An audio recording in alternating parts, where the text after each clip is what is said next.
요한복음 21장 15절에서 17절 말씀입니다. 다시 사랑을 시작해야 할 당신에게. 지난주에는 믿고 싶은데 믿어지지 않는 당신에게 그런 말씀 나눴죠. 오늘은 베드로 이야기입니다. 먼저 15절 말씀 받들어 읽겠습니다. 그들이 아침을 먹은 뒤에 예수께서 시몬 베드로에게 물으셨다. 요한의 아들 시몬아, 내가 이 사람들보다 나를 더 사랑하느냐? 베드로가 대답하였다. 주님, 그렇습니다. 내가 주님을 사랑하는 줄을 주님께서 아십니다. 예수께서 그들에게 말씀하셨다. 내 어린 양 떼를 먹여라. 지난주에 우리는 도마 이야기를 나누었습니다. 믿고 싶은데 믿어지지 않는 거예요. 우리도 그렇죠? 우리가 죽은 자의 부활, 교회에서는 또 성경에서는 부활을 이야기하는데 우리가 배운 학문, 과학적인 사고방식, 또 우리가 경험한 경험, 또 경험적 상식에 비춰보면 죽은 자가 살아난다는 것은 이론으로는 뭐 좀 이해가 되지만 또 뭐 기독교에서 그렇게 신앙을 한다니까 뭐 마지못해서 믿어주는 척하지만 그게 사실 그렇게 마음의 확신으로 믿어지는 일은 쉽지 않습니다. 예수님을 3년 동안 따라다니고 그리고 예수님이 소경을 눈뜨게 하시고 안진뱅이를 일으키시고 오병이어의 기적을 일으키는 그 순간에 떡을 나누고 같이 그 떡을 먹었던 그 제자들도 그 중에 한 사람인 도마는 내가 예수님의 손에 못 자고 또 옆구리에 창자국에 손을 넣어보지 않고는 난 믿지 못하겠다. 내가 예수의 십자가까지는 알고 있다. 왜냐하면 그거는 그 당시에 예수님과 제자들이 함께 있다가 예수님이 체포당하고 그리고 십자가에 처형당한 거 다 알거든요. 다 보았거든요. 다 들었잖아요. 그러니까 십자가의 예수, 죽은 예수까지는 내가 알고 있는 사실이야. 그런데 그 십자가에 죽은 예수가 부활했다? 이건 내가 그 손에 못 자고 옆구리에 창자국을 만져보기 전까지 난 못 믿겠다. 그런 이야기를 했습니다. 그때 예수님께서 제자들에게 첫 번째 나타나시고 두 번째 도마가 있을 때 그때도 얼른 도마에게 찾아오셔서 그 많은 그 제자들이 있는데 그 제자들 가운데 직진하셔서 도마에게 찾아오셔서 마치 들으신 것처럼 손에 못 자고 옆구리에 창자국에 손을 넣어보고 그게 십자가에 죽은 예수가 부활하신 예수라는 사실을 믿어라. 그렇게 해서 이제 그의 믿음을 회복시켜 주셨잖아요. 그렇게 두 번씩이나 제자들에게 나타날 때 제자들이 다 그 현장에 있었습니다. 근데 오늘 우리가 15절부터 17절까지를 집중적으로 말씀을 좀 묵상하려고 하는데 이 말씀에 보면 이 말씀의 배경이 되는 부분을 보면 제자들이 그렇게 예수님을 만나고 부활하신 예수님을 보고 경험한 후에도 예루살렘에 머물러서 그 믿음을 계속 유지하고 또 현장에 있지 않고 저 북쪽 갈릴리 지역으로 물러가 버립니다. 그리고 거기 가서 그물로 고기를 잡는 모습, 거기까지 찾아오셔서 베드로를 만나주시는 예수님. 이게 오늘 이야기입니다. 먼저 이 15절 말씀이 있기까지 배경이 되는 말씀을 좀 빨리 읽어가면서 이 말씀의 세팅을 좀 보도록 하죠. 시몬 베드로와 쌍둥이라고 불리우는 도마와 갈릴리 가나 사람 나다나엘과 세베대의 아들들과 제자들 가운데 다른 두 사람이 한 자리에 있었다. 그러니까 이제 부활하신 예수님이 방문하신 후에 또 제자들끼리 모였는데 한 7여 명이 모인 거예요. 아마 이 사람들 서로 친하고 또 마음을 터놓고 이야기할 수 있는 동향 사람들입니다. 제자들 가운데는 저 남쪽에 고향을 둔 사람도 있지만 이렇게 북쪽 갈릴리 지역에 어부 출신들이 있잖아요. 이 사람들 한 7명 정도 모여가지고 이런저런 이야기하면서 마음을 나눴겠죠. 예수님이 부활하셨지만 또 우리가 그 현장을 보았지만 우리가 어떻게 살아야 돼? 앞으로 우리 주님이 이렇게 만나주시긴 하셨지만 예수님이 계실 때는 예수님 때문에 이렇게 좀 후원하는 사람도 있고 뭐 그래서 3년 동안 지내오긴 했는데 그 주님이 이제 십자가에 죽으시고 부활하시긴 했지만 그 주님 우리 곁에 안 계시니까 우리가 어떻게 살아야 될지 그리고 또 베드로의 마음속에는 그 부활하신 주님이 얼마나 부담되는지 몰라요. 왜냐하면 예수님 돌아가시기 전에 다른 제자들은 다 주님을 떠나고 버리고 도망갈지라도 나는 사나이답게 의리 지키겠습니다. 이렇게 큰 소리 쳤거든요. 그런데 그중에 베드로만 예수님을 3번씩이나 부인했어요. 그러니까 얼마나 부끄러워요. 그러니까 주님이 그냥 십자가에 죽으셨으면 미안하긴 하지만 뭐 그래도 좀 덜 미안할 텐데 그분이 부활하셔서 자기 눈앞에 나타나니까 그 부담감, 죄책감, 송구스러움, 죄송함 이런 이루 말할 수가 없었겠죠. 그래서 이제 자기들끼리 얘기하다가 베드로가 먼저 이런 제안을 합니다. 시몬 베드로가 그에게 말하기를 나는 고기를 잡으러 가겠어. 뭐 생활 대책도 없고 그 주님 보기에도 난 부끄럽고 내가 수제자였는데 그렇게 큰 소리를 쳤는데 그냥 그 호언장담한 게 그냥 허풍선이 된 거잖아요. 그러니까 이제 나 고기나 잡으러 가겠다. 우리가 배운 도덕질이 뭐예요? 어부니까 물고기 잡는 거잖아요. 그래서 가겠다 그랬더니 다른 사람들도 다 따라 나섰는데 그러니까 이 2절과 3절 사이에는 시차가 있다는 걸 알 수 있겠죠. 당시에 뭐 금방 KTX를 타고 금방 갈릴리까지 가지 않았으니까 며칠을 거쳐서 다시 고향으로 터덜 돌아오고 옛날에 버렸던 그 어부들 뭐 그물이며 또 그물 깁는 거며 또 뭐 배며 이런 거 다시 또 손 좀 봐가지고 물고기를 잡으러 나간 거죠. 그러니까 좀 시간에 어떤 간격이 있는데 사도 요한은 그냥 바로바로 이어지는 것처럼 마치 영화를 찍듯이 한 장면 한 장면 예루살렘에서 한 장면 갈릴리에서 한 장면 이렇게 찍어내는 거예요. 그래서 고기를 잡으러 갔는데 이날은 제수 온 붙은 날입니다. 그런 날 있죠. 열심히 했는데 그리고 자기들의 경험 또 자기들의 노하우 그리고 뭐 생계를 이어야 되니까 가족들도 다 3년 동안 뭐 예수라는 청년을 쫓아다니더니 이제 다 실패해가지고 집에 돌아왔으니까 가족들 보기에도 면목이 없잖아요. 아유 뭐 예수하고 뭘 왕국을 이루고 뭘 대업을 이룬다며 그런데 빈손으로 돌아와가지고 다시 물고기 잡으려니까 얼마나 쑥스러워요. 좀 동네 사람 보기도 창피하고 그러던 차에 고기를 잡으러 갔는데 그만 빈털털인 거예요. 여기 나오죠. They caught nothing. 뭐 한 마리도 못 잡은 거예요. 그물 쫙 던져서 막 끌어올리면 나무떼기, 돌멩이, 그 다음에 못 먹는 무슨 이상한 벌레들 이런 것도 올라오고 또 다른 편에 던지면 또 나무떼기, 돌멩이, 뭐 미역줄거리 이런 것만 막 끌어올려지니까 얼마나 속상했겠어요. 이게 이제 제자들이 고기를 잡으러 가서 경험했던 경험입니다. 또 장면이 옮겨지죠. 이미 동틀무렵이 되었다. 그때 예수께서 바닷가에 들어서셨으나 제자들은 그가 예수이신 줄 알지 못하였다. 그때 예수께서 제자들에게 물으셨다. 얘들아 뭘 좀 잡았느냐? 그들이 대답하였다. 못 잡았습니다. Nothing 이죠. 그러니까 어두컴컴한데 저쪽 바닷가의 해변가에서 누가 뭘 좀 잡았어? 이렇게 물어보니까 Nothing 이렇게 대답한 거예요. 이게 허무하죠. 그때 이제 예수님께서 이들이 이제 그 사이에 그물을 가지고 올라올 때 예수님께서 이런 말씀을 하시죠. 배 오른편에 그물을 던져 보아라.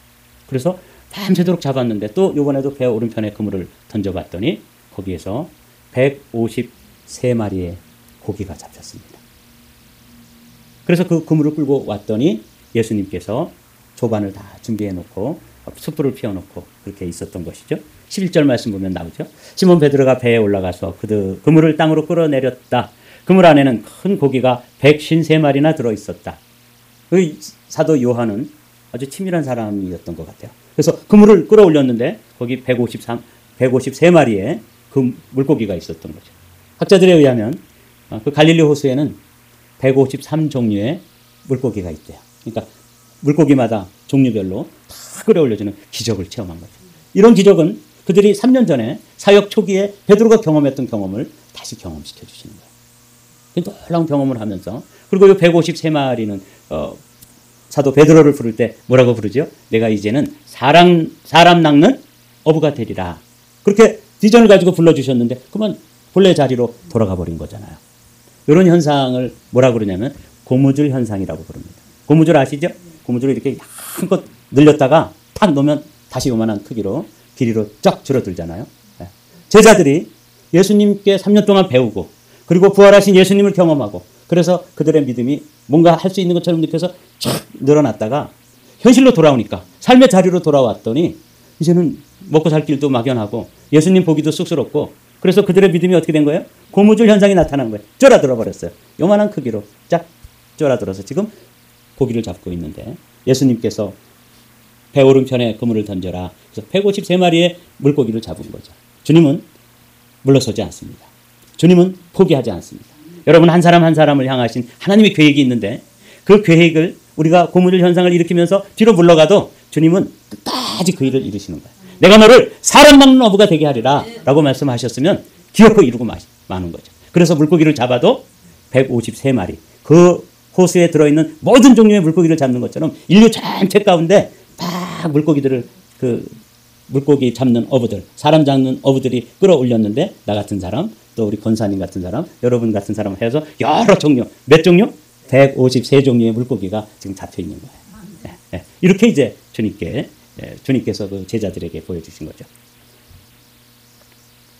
그때 이제 제자들이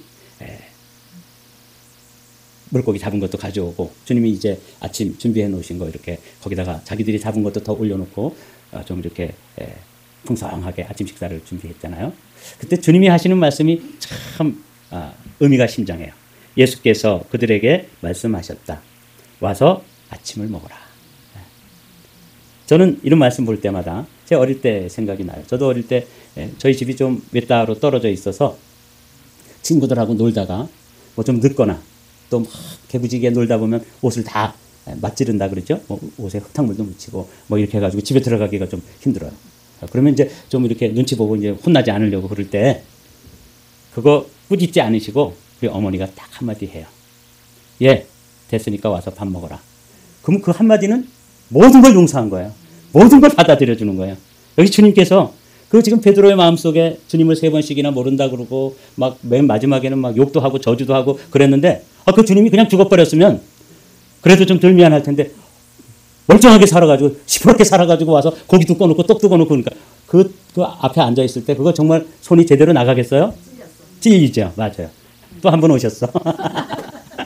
네, 양쪽에서 파란 옷 입고 쌍나팔로 해주시니까 네, 찔리죠. 그때 뭐 이런 말 저런 말보다 예, 됐으니까 와서 밥 먹어라. 그러면 엄마가 저를 용서해 준 거예요. 받아들여 주신 거예요. 그러면 그냥 큰 숨이 쑥 나가고 가가지고 밥상머리에 앉아가지고 그냥 된장국에 밥 퉁퉁 말아 먹으면 제가 받아들여진 거죠. 그런 경험이 제가 볼 때 이 본문은 그런 것 같아요. 와서 아침을 먹어라. 주님은 왜 너네 그 예루살렘에서 사명 감당해야지 이 또 시골 구석에까지 물러왔느냐? 너희들 꼬무줄 아느냐? 꼬무줄 현상 막 이런 말 안 하시고 딱 한마디만 하시는 거예요. 와서 밥 먹자. 이러면 이 아버지의 마음, 하나님 아버지의 마음은 우리가 실수를 하고 때로는 저도 목회자이지만 주님 보실 때 베드로처럼 이렇게 엉뚱한 짓 하고 그럴 때 있잖아요. 그래서 주님께서 와서 아침 먹어라. 그러면 저를 그냥 있는 그 자체로 전적으로 저를 억셉트 해주시는 그 말씀, 막 눈물이 핑 돌죠. 네.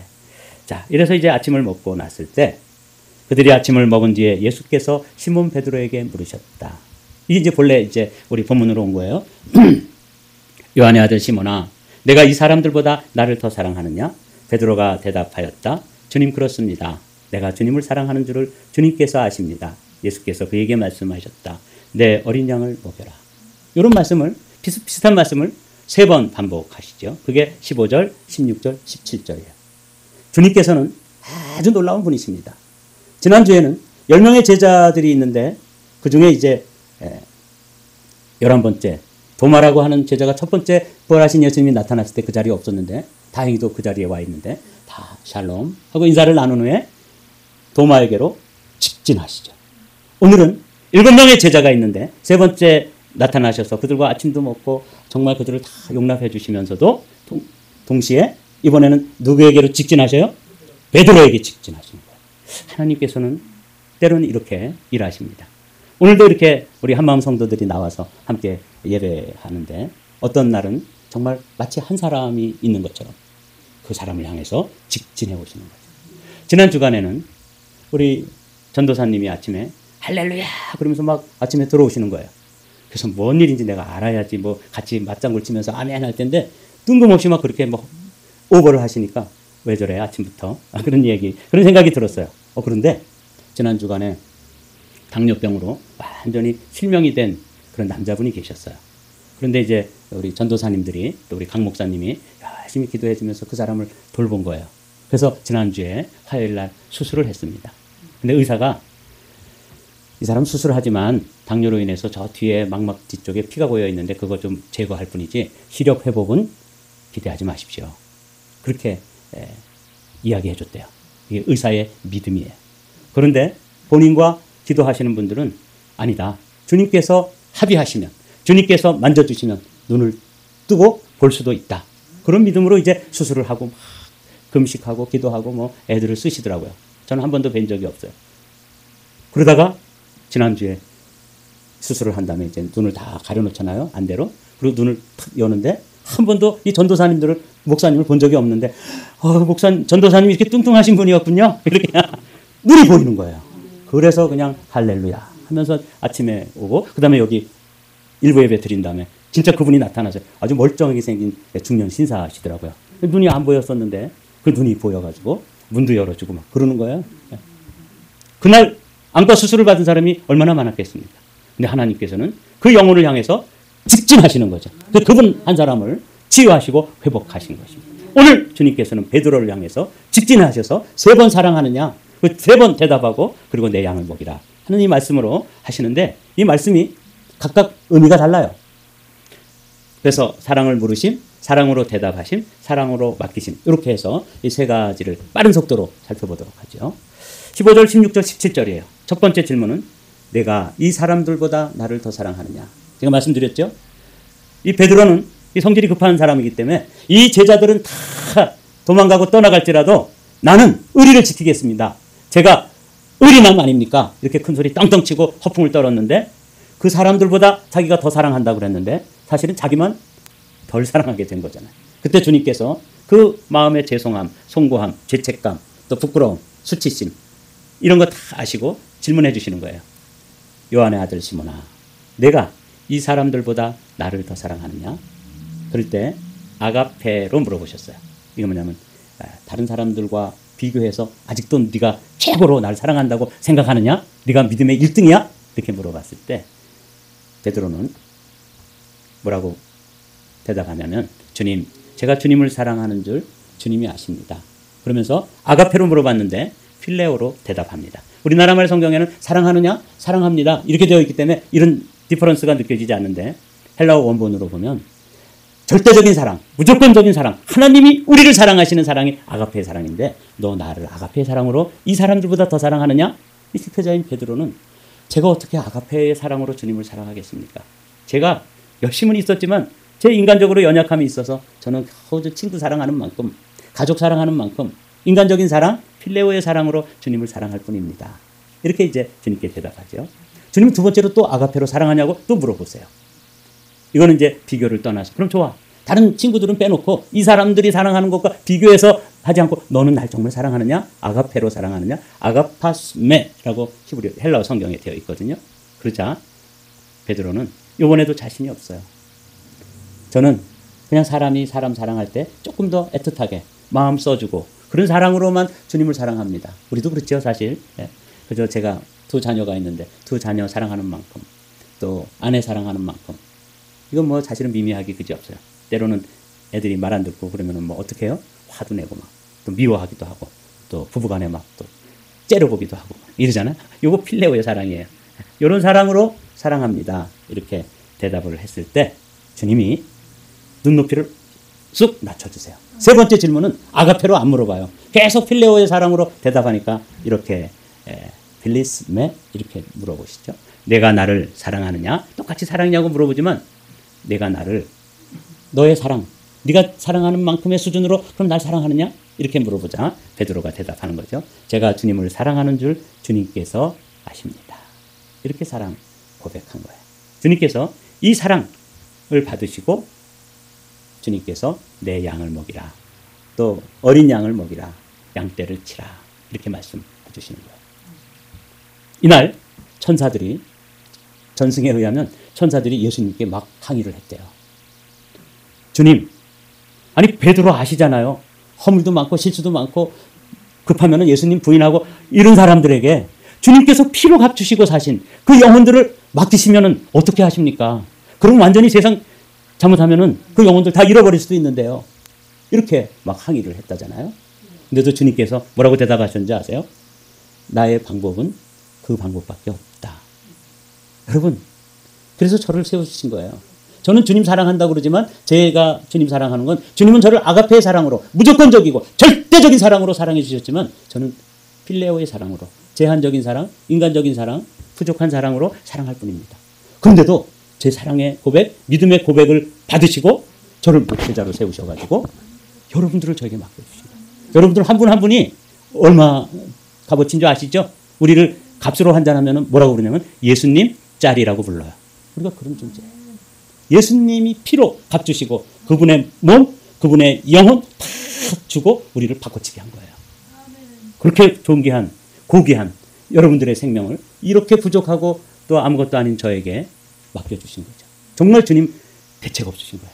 그걸 우리는 뭐라고 부르냐면 예수님의 믿음이라고 불러요. 예수님의 믿음. 누구를 믿어주시는 거예요? 우리도 예수님 믿습니다 그러지만 예수님도 나 너를 믿는다. 그리고 맡겨주시고. 근데 저만이 아니에요. 제가 예전에 김진홍 목사님 어떤 세미나에 갔는데 저하고 이름이 비슷한 분이세요. 그런 분인데 약초를 연구하는 분인데 집사님이라고 그러면서 이제 소개를 했어요. 약초 연구에 대해서. 그러니까 한방을 연구하시는 분인가 봐요. 근데 그분이 거기 와 있는 분들은 다 목사님이고 그분은 강사는 집사님인데 저도 여러분들과 똑같이 목회자입니다. 그런 거예요. 그래서 아니 저분이 미쳤나? 분명히 집사님이라 그랬는데 그런데 그분이 이렇게 얘기를 하시더라고요. 제가 듣기로는 2년 전에 소천하셨다고 들었어요. 그분이 참 놀라운 말씀을 하시더군요.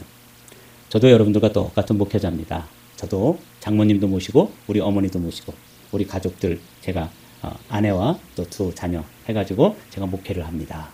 그 생각해보니까 진짜 목회더라고요.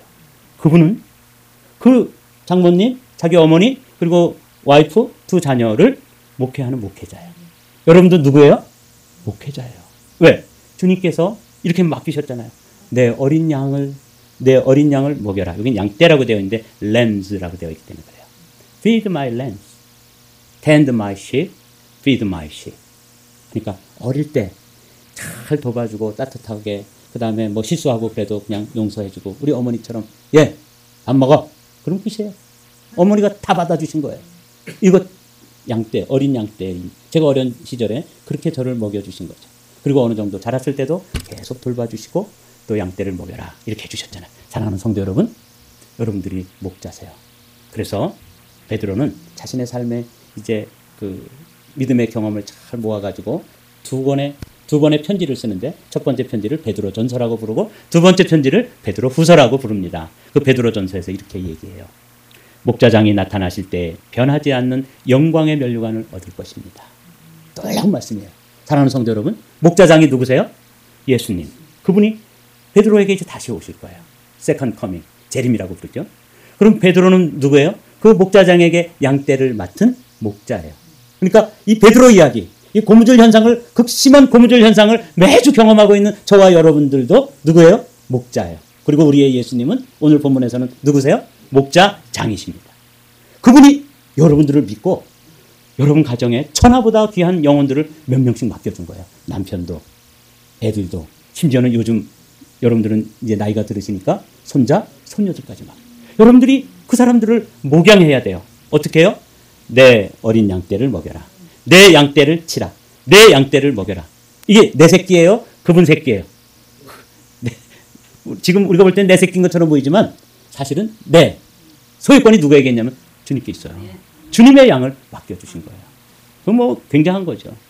저만 해도 여러분들을 이렇게 맡겨주셔서 가만히 내가 어제 이 말씀을 제가 묵상하면서 뭐 설교를 준비한다기보다는 제 마음속에 얼마나 감동이 있었는지 몰라요. 그렇구나. 나도 주님을 믿지만 주님이 나를 믿으시는구나. 여러분들도 주님을 믿지만 주님도 여러분을 믿으세요. 그래서 여러분 가정에 믿음 없는 남편도 맡겨주시고 또 애들도 그렇게 속썩이는 애들을 맡겨주시고 네가 좀 돌봐주렴. 내 어린 양떼를 먹여라. 내 양떼를 쳐라. 내 양떼를 먹여라. 이 쳐라는 막 때리라는 뜻이 아니에요. 예. 인도하고 보호하고 잘 이렇게 인도해 달라는 뜻이에요. 주님께서 속절없이 우리에게 이런 일을 맡기셨어요. 그분은 이제 목자장으로 오실 거예요. 그때 베드로는 뭐라냐면 그러면 목자장이 나타나실 때 다 같이 읽고 마치겠습니다. 변하지 않는 영광의 면류관을 얻을 것입니다. 그렇습니다. 그러니까 여러분 가정에 자녀들이 하나님 앞에 다 같이 나가면 그 사람들이 누구예요? 영광의 면류관이에요. 그 면류관에 빛나는 보석, 하늘의 별과 같이 빛나 헤븐리 스타들이 사실은 우리가 지금 목회하고 있는 여러분 가정의 자녀들, 손자, 손녀들이에요. 그들을 위해서 기도하고 그들을 바르게 인도하고 주님께서 맡겨주셨으니까 그렇게 해야 되는 거죠. 사랑하는 성도 여러분, 오늘 이 말씀 베드로는 이 말씀 붙잡고 나를 믿고 맡겨주셨고 내가 어느 날 주님 앞에 섰을 때 영광의 면류관을 받겠구나. 사도 바울은 의의 면류관을 받겠구나. 잠시 후에 찬송 부를 거예요. 사도 요한은 죽도록 충성하라. 그리하면 무슨 면류관? 생명의 면류관, 의의 면류관, 영광의 면류관, 이 면류관들을 바라보고 그들은 정진했던 거예요. 믿음으로. 우리 한마음교회 성도들도 이 부활 후 첫 주일에 베드로를 회복시키고 사랑으로 다시 시작하도록 그를 일으켜 세우시는 그 주님의 손길이 여러분들에게 직진으로 다가오셔서 여러분의 손을 잡아주시고 여러분과 함께 주님의 일을 감당하도록 인도하시는 놀라운 은혜에 여러분들이 소속되기를 주님의 이름으로 축복합니다.